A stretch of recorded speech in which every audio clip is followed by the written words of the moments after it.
Doctors take Field of Greens for their own health. Here's Dr. Ryan Green to explain. We're like you, too much fast food and not enough exercise. That's why I take Field of Greens. The fruits and vegetables in Field of Greens support my heart, lungs, kidneys, and metabolism for weight loss. And Field of Greens promises your doctor will notice your improved health or your money back. Get 15% off with promo code HEALTH at fieldofgreens.com. That's promo code HEALTH at fieldofgreens.com. Product is not intended to diagnose, treat, cure, or prevent any disease. Christian parenting.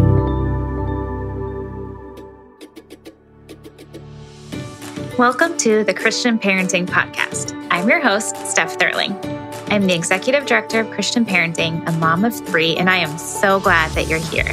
This is a place where you can bring your real self, no matter what that looks like today, and be given the space, resources, and encouragement you need to set aside perfection and grow into the perfectly imperfect parent God made you to be.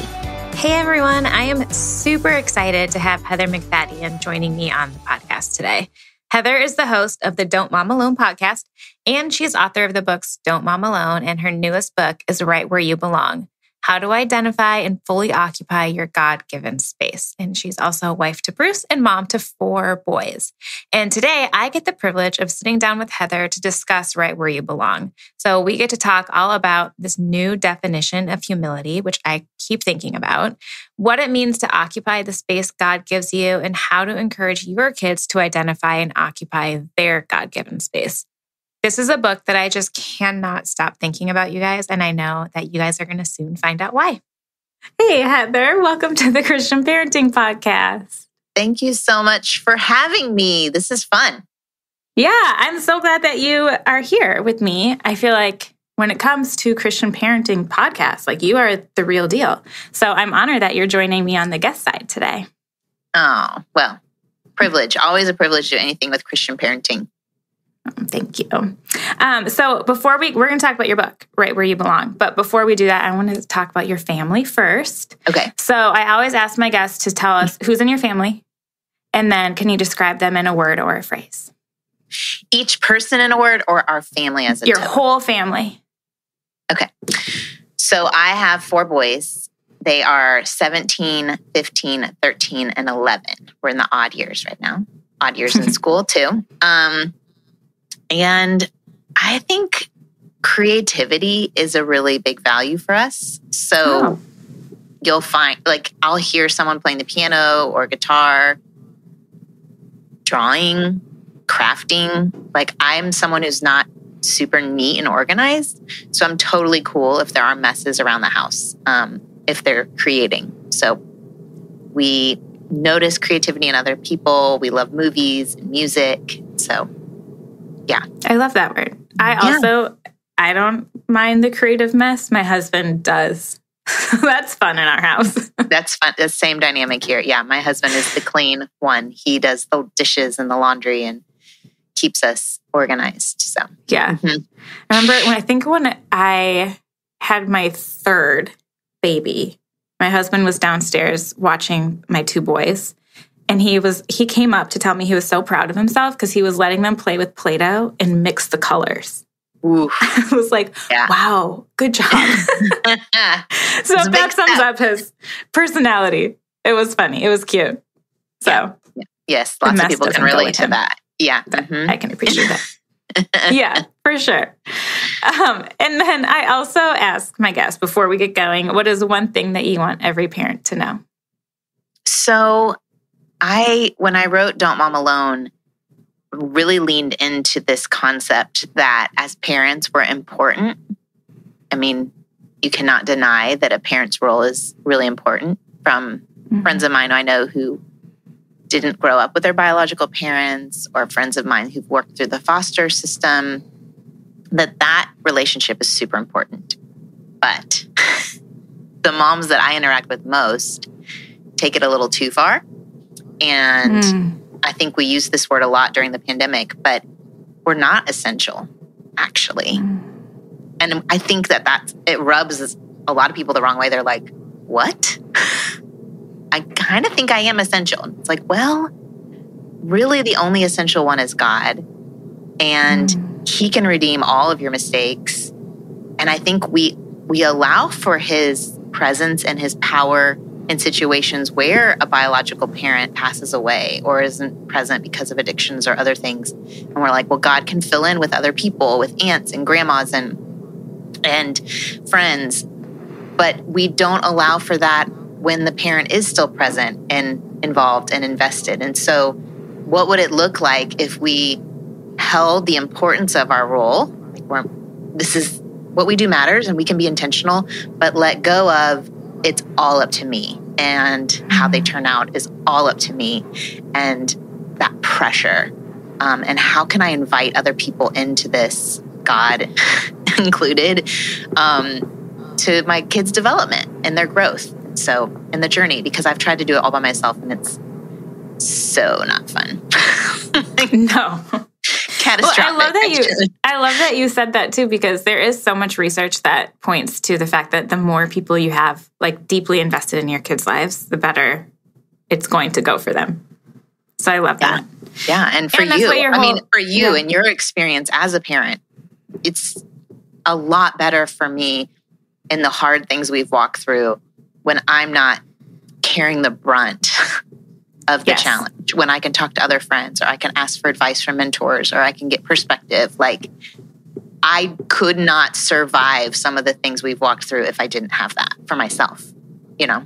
Yeah. Yeah. The hard times and the good times too are more fun when you have community around you. Hopefully. Yeah. Yeah. Hopefully you gather some people that you enjoy. Yes. That aren't making you feel worse about your parenting. I've had those seasons too. Oh, yeah, that's true. So let's talk about Don't Mom Alone then, and your community and how important that is. So you are the author of 2 books. You have your podcast. Don't Mom Alone is your podcast. It's your first book. And I think in order to really understand your second book, Right Where You Belong, we got to talk about the first one too. So tell us about Don't Mom Alone, kind of your heart behind your ministry. Yeah, so I actually didn't want to write that one. I never even had a plan to write that one.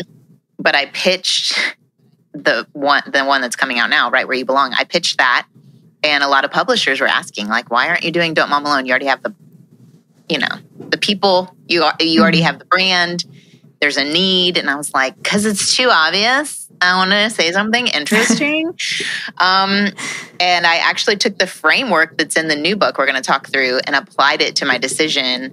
And God was pretty clear. He was like, you are in this season of motherhood. And yes, you have been ministering to moms and you have a lot of resources, but you haven't really filled that space because you don't have something you could hand a weary mom. You can't, if she's really weary, saying, hey, here's 400 episodes you can listen to. That's super overwhelming and not very helpful.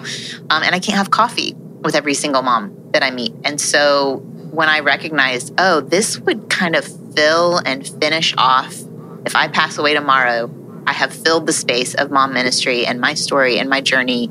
And so it was really always has been my heart to be God-centered. That was my brand name or blog and whatever. Years ago was God-centered mom. But I recognized that really the core message was you need God, yes.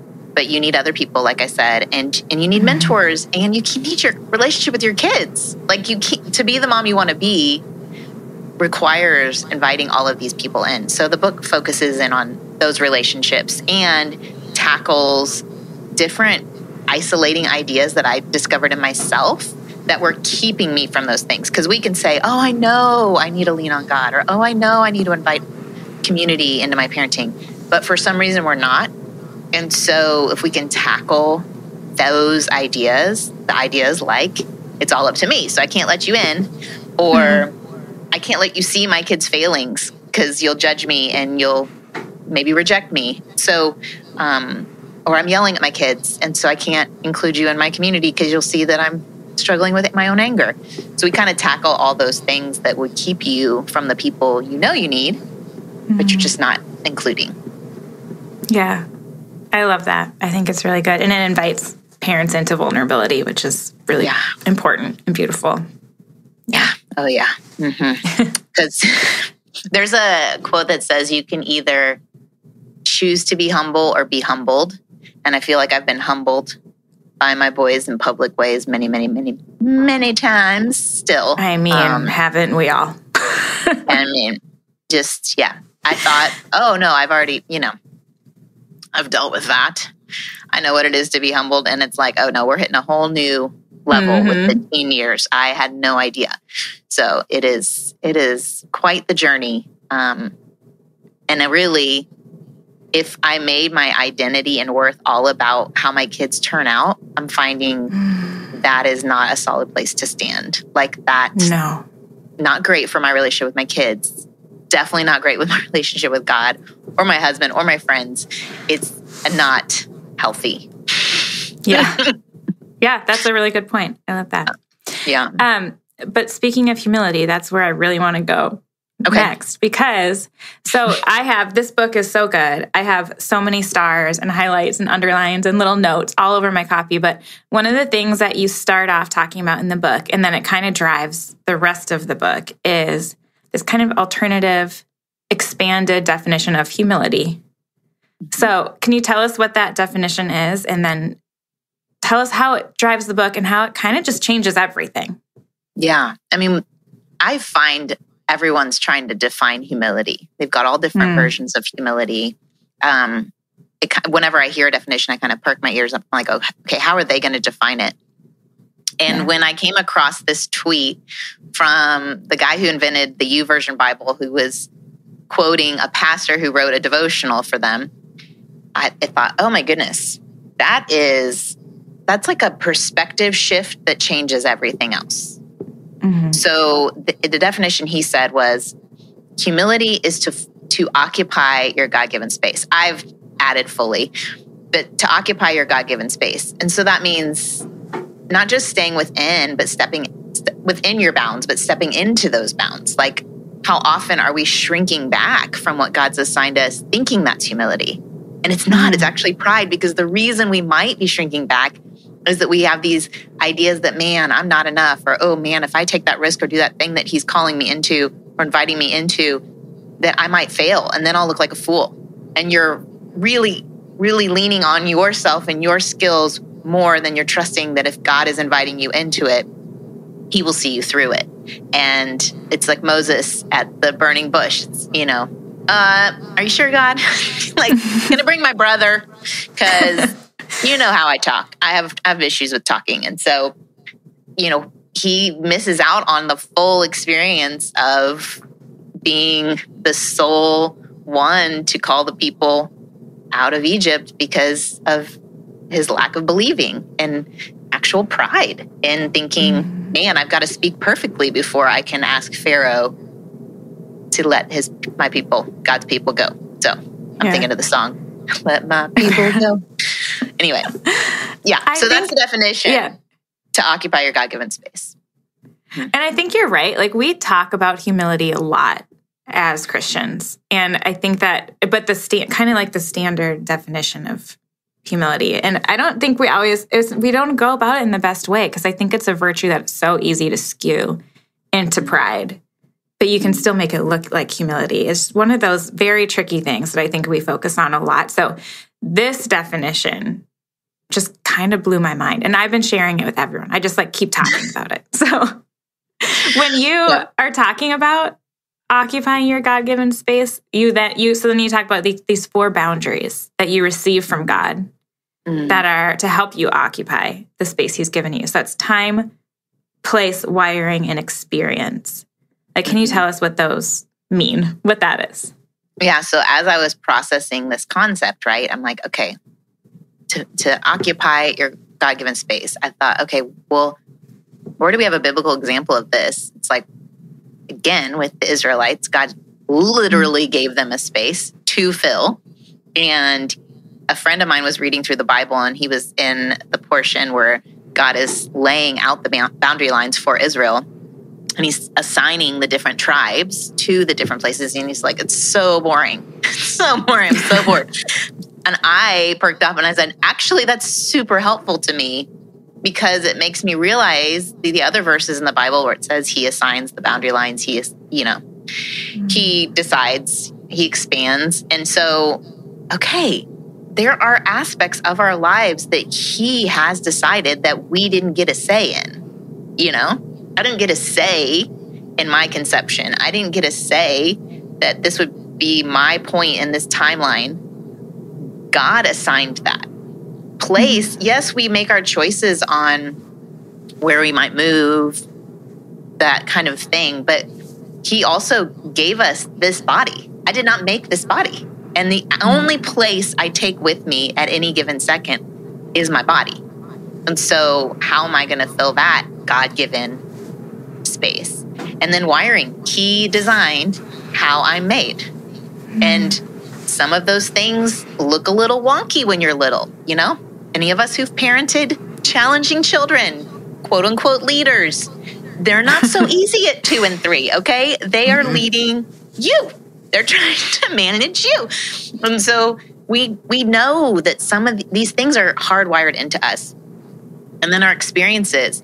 Now there's debate for centuries on, does God cause things? Does God allow suffering? Does he, why do good things happen to some people? And why do bad things happen to good people? We question all these experiences, but what if part of that space is what he has allowed, or what he has, whatever the reason it's in your life, it's been assigned to you.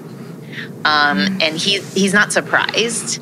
He's not like, oh my gosh, I had no idea her kid was going to have learning differences. Hey guys, did we know about this? I mean, he's not surprised. So it's part of that space too. And how can we lean into those things, see them as significant because they come from his hand? All those boundary lines all come together, and our significance is found in trusting that God is the one who invited and assigned us into those things in this moment. And it will change. And I felt like there was hope in the little years, little kids, to know this isn't my forever. And I find a lot of hope in knowing these teen years, these are not my forever. So there's this momentariness, I'm making up words now, to our assignments, that it just feels like, okay, I can have peace in the fact that this is not my forever. I don't know how long it's going to be necessarily, some of the seasons we're in, but I can trust that this is one of many assignments that God is allowing into my life. Hey guys, I am so excited to tell you that Christian Parenting is hosting our 5th annual Perfectly Imperfect digital parenting event called Every Parent Wants to Know. We all have questions when it comes to raising our kids to know and love Jesus, because parenting is hard. It's the best job in the world, but it can also be exhausting, overwhelming, and sometimes even confusing. So we have brought together some really great friends and experts who are sharing their insight, experience, and wisdom to give you the answers to the questions we're all asking. So you can join us on April 14th for Every Parent Wants to Know, where we will hear from a host of speakers on things like character, faith in your home, grandparenting, some tough topics, and even a topic just for the parents. Each ticket is $49, and you get access to the entire event through the end of the year. So visit perfectlyimperfect.org to check out the speakers, learn more, and get your ticket today. See you there. How do you navigate as boundaries change in your family? How have you navigated that as a mom? Yeah. And just as a person, like, because those boundaries, I like really visualize them as like 4 little sticks, you know, and they just kind of move around. Well, and I kind of want them to be like, what's the thing? My cat loves these. What are they called? That have all the little stickies off of them. Oh my gosh, pipe cleaners. Pipe cleaners. Like pipe cleaners. Like they're even bendy in themselves where you could create a circle.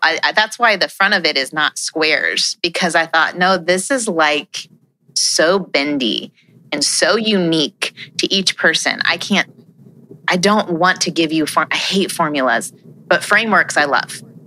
Yeah. And overarching ideas that you can then meet with God and you can see for yourself. And so for my family, I mean, boundary lines, I just think there's aspects of the fact that we have 4 kids in 3 different schools. Those are some boundary lines. We don't all have the same spring break right now. So how are we navigating that? How do we recognize that 2 of my kids are basically adults and 2 of my kids are still kids? Like, how do we navigate that right now?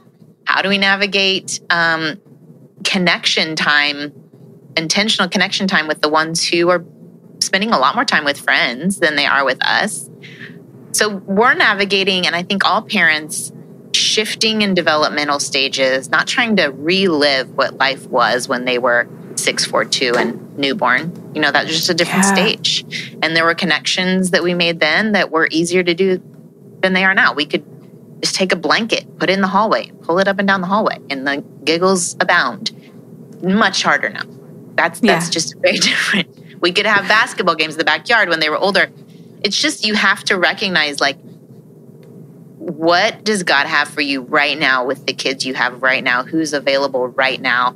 And I think what I have to let go of is the wishful thinking of, I wish they were still this. Well, they're not. Yeah.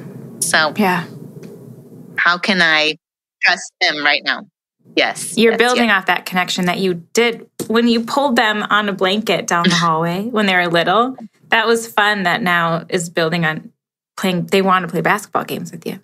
Yeah. Because you've made a house of fun. Yes. The faith aspect, like, it's really hard when they're trying to navigate it themselves. And as a parent, you start questioning, like, was all of that wasted? Like those tea time devotionals, the late night Bible reading, the Christian school. And you have to trust God outside the space, that you were faithful in the moments that you were given, so that you don't look back and say, I missed it. If you're connected to God in your moment, doing what you can with your wiring in your experiences as best as you can, then when you reflect back, the regrets go away because you think, no, I was listening to God. I did the best that I could with what I had at the time. And that applies whether you're working outside the home, whether you're staying home. Filling that space and trusting Him with everything outside it gives us peace, gives us clarity, gives us comfort that that's enough. Yeah. I want to talk for a minute about the boundary. In the chapter where you're talking about the boundary of wiring, you tell this story, and I told you about this before, but you tell a story that I thought was just so relatable for parenting and as parents too, but it's a bench warmer moment. So you're talking to one of your boys who was in a championship basketball game, and he didn't play a single minute except for like the last 4 seconds or something like that. And he was devastated. And of course you were too, because that's terrible as a parent to watch your kid be upset about that. But you said maybe as you were talking through and processing through the game, you said maybe your job was to cheer on your team for that game. And I mean, we went on longer than that, but I feel like it's common for moms specifically. Like, we look around and we think, like, I'm not occupying the space I want to be occupying. Like, but someone else is. Like, they have a great job. They stay at home. They have a better faith life and go to Bible study and read their Bibles every day. Or they have a house cleaner, or their kids aren't struggling. And we're just sitting on the bench and watching everyone else live the life that we think we should be living, right? So how do we deal with that? Like, and what does that version of humility tell us about those feelings?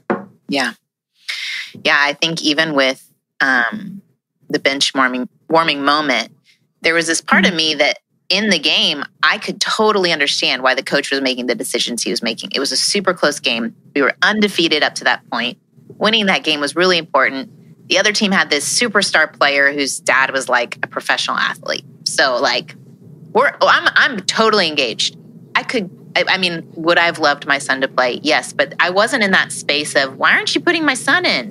Because I could see, like, in order to win this game, these players need to keep playing together because they're playing together well and we're staying ahead just barely.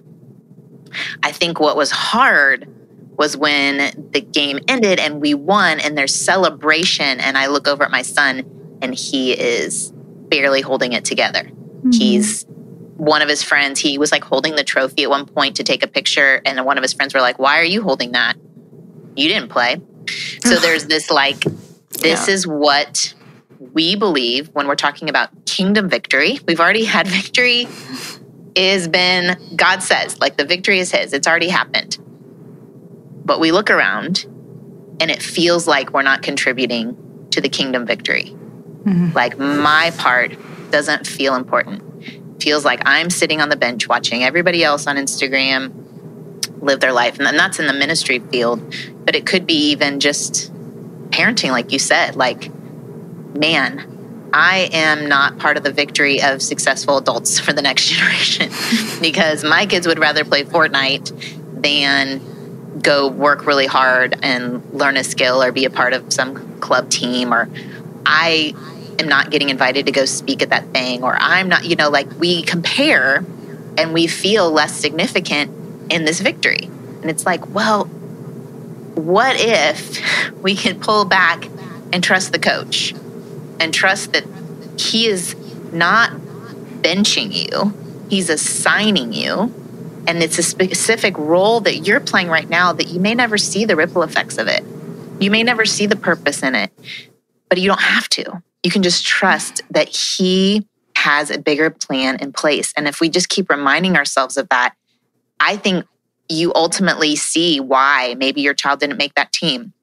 You ultimately see why you weren't a part of that Bible study. I have a friend, she really wanted to move back to her hometown. And she was like, God, why aren't you moving us back? Well, then because of the job her husband had here and the company he worked for, they did free body scans and health checks. And they found pancreatic cancer at the exact right moment. It was just big enough to see, but not so big that it was untreatable. Mm-hmm. And she was like, God told me, if you gotten your wish, your husband wouldn't be here.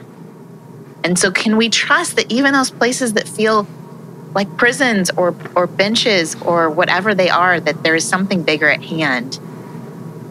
And we may never see why, but really it comes down to faith, and it really comes down to trust that God is for you. He can do anything. And if it's part of his plan, he will. And what are we doing in our part? Because it doesn't mean sitting on the couch eating bonbons and not using any gifts. But it's what is right in front of you? Maybe you didn't get asked to speak that big conference, but do you have a living room? Do you have a couch? Are there children in your children's program that they're asking for people to help teach Bible to them? Doesn't feel very exciting, but you can start there. Use your gifts, your talents, your interests right where you are. As a working mom, 2 of my goals for the new year are to take better care of myself and simplify. And one of the ways I'm doing that is with HelloFresh. There's a reason HelloFresh is America's #1 meal kit. They make it so simple. All I have to do is pick my meals and my delivery date, and all of the pre-portioned ingredients and step-by-step instructions come right to my door. That means less hassle, less wasted food, and they have health-forward options like over 30 calorie-smart and protein-smart recipes each week. The recipe cards are easy to follow and they're full of pictures, so it makes cooking with my kids really fun too. And we all know that when they are involved in the cooking, they're more likely to eat it, so everyone wins. We have a great deal for you right now because I know that mornings can be crazy as a parent.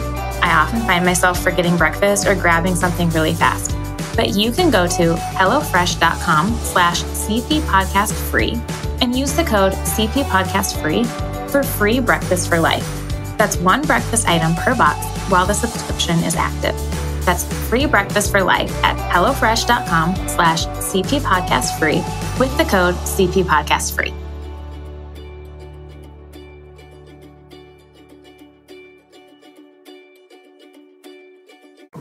Yeah.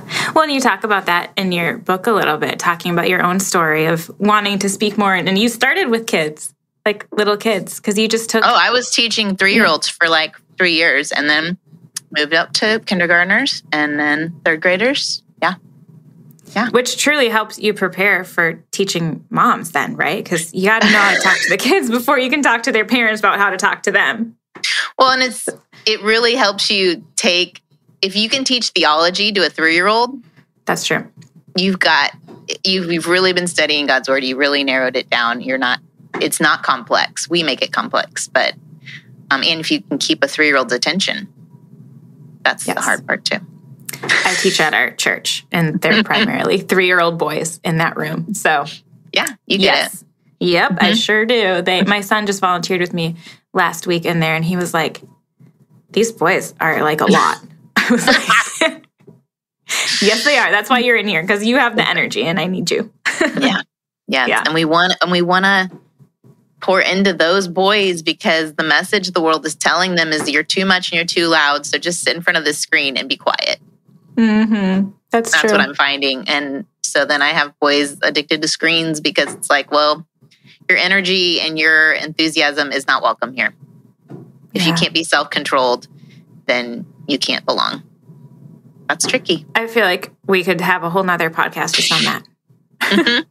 We could have the whole thing just on boys. Maybe a whole we're taking out a whole generation of future men who have their own wiring and their own gifts and their own energy and their own impulsivity, which when you're in war, impulsivity is a good thing sometimes. Like your ability, yes, you have to listen to your leader, but that going towards the front line is kind of a skill that, I don't know, I just think there's some parts of the wiring of some of our boys that is not allowed in a 2023 world.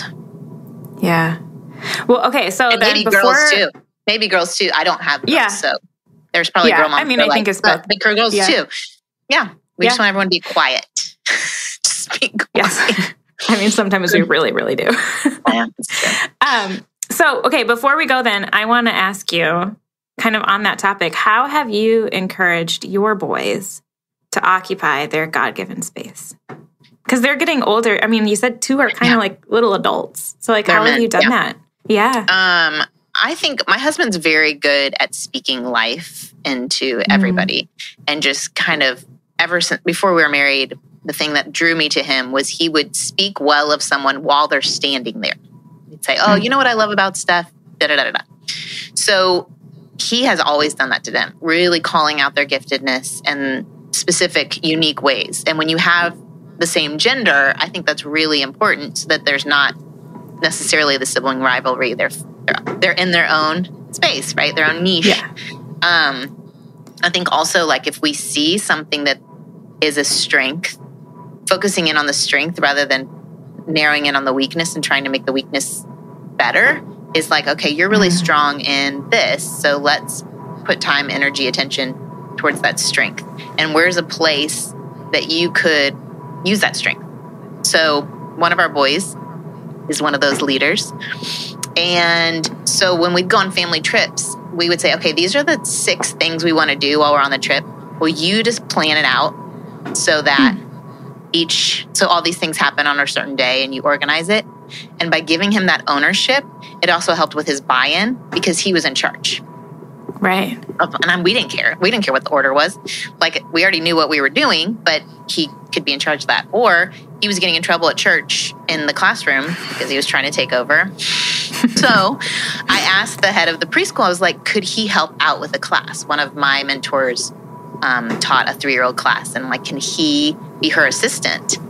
And they let him, and he did great. He was like 10 or 11, and he loved it. And those 3-year-olds looked up to him, and he wasn't getting in trouble, and he's at church, you know? And so I think it's like, how can we say, okay, instead of you feeling bad about this thing that maybe isn't, you know, it still needs to be refined, but like, where can we give a space for that? And so helping them see it and then providing those opportunities. Yeah, I love that. That's very practical. And I feel like you can probably see a different way that you can do that with each of your kids because they're all made so differently. But it's important to give those things to our kids so that they can grow into where God has them, because or else they're not going to know. Like, it's our it's our job to guide them through that. And I think, too, an important piece of it that I felt like I was given by my parents is modeling for them that you have gifts and that you have spiritual gifts and you have unique gifts and that you're using them. I think that if they never see us occupy our spaces, then they have no model of that. Like, I saw my mom filling spaces uniquely. She's still doing it at 70-something. Like, she's teaching Awanas, and she's got a Good News Club, and she's teaching a Bible study. Like, she's discipled people at the kitchen table when we were all young. Like, she was always finding places that she could use her gifts. And so that was normal to me. My husband, he saw his parents. His dad was a doctor, but they did mission work. And his mom, wherever they would go, whatever country, would find unique jobs for each of the kids to do, whether it was organizing music at the radio station in Zambia or be like whatever it was. But she even, like wherever they lived, would use her gifts and her interests and create a place to do that. And so I think we both had models of that. And so we have modeled that. Yeah, which is so important because it all starts with us for sure. Yeah. Yeah, because if as parents we're only focused on the kids, that I think blows up. If it's only child-centric and, we got to make sure you have a place. It's like, well, are they seeing you do it? Because if you aren't doing it, I don't know. Yeah. It only goes so far. Okay, so for people who are interested in this and are saying, I need to identify and occupy my God-given space, tell us where they can find the book and connect with you and all of the things. So it's wherever books are sold. Although I think the cheapest is on Baker Bookhouse website. I think it's 40% off there. So less than $11. And my website is heathermacfadyen.com, which is a really fun last name, which you can see right here. When you're listening, it'll have it all spelled out for you. But heathermacfadyen.com, and you can see a place there to connect. And then right now on Insta, it's at Don't Mom Alone is my, and then that podcast. I'll put that on the show notes so that they can find you easily. Yeah. Perfect. Thank you so much for sharing with us and for writing this book and for being with me today. Oh, thanks, Steph. Appreciate it. Thank you guys so much for listening today. Truly, I have continued to think about this book so often as I just see someone clearly fulfilling the calling God has for them, whether it's in a career or as a parent or just one moment in time. I just think, wow, that person knows where God has them and is so faithful to stay in those boundaries. So I hope that as you listen today, you begin to identify the boundaries God has placed around you and that you feel confident in the space that God has you occupying, because you can't miss out when you're right where you belong. And that is such a great reminder for us to cling to. I have Heather's book and her podcast linked in show notes so you can connect with her. Of course, I recommend that you do. Thank you for joining me today. May God bless you this week. May you feel the comfort of knowing that God has a purpose just for you. He knows your heart and all of your desires. His plan for you is perfect, and He put you right where you belong so that you can do good works for His kingdom. Thank you so much for listening to the Christian Parenting Podcast. If you haven't subscribed, you can do that now, and that way you won't miss an episode. You can connect with us on Instagram at ChristianParenting_org and see more resources at ChristianParenting.org. And if you're a mom raising daughters, we have the perfect course for you. Visit cpguides.org to learn more about our Helping Moms Raise Confident Daughters online courses. And lastly, if you have enjoyed this podcast or other Christian parenting resources, please consider donating to this ministry. Visit ChristianParenting.org and click the donate button. Christian Parenting is 100% donor funded, and none of this would be possible without your help. We are so grateful for you. You're amazing. God bless you.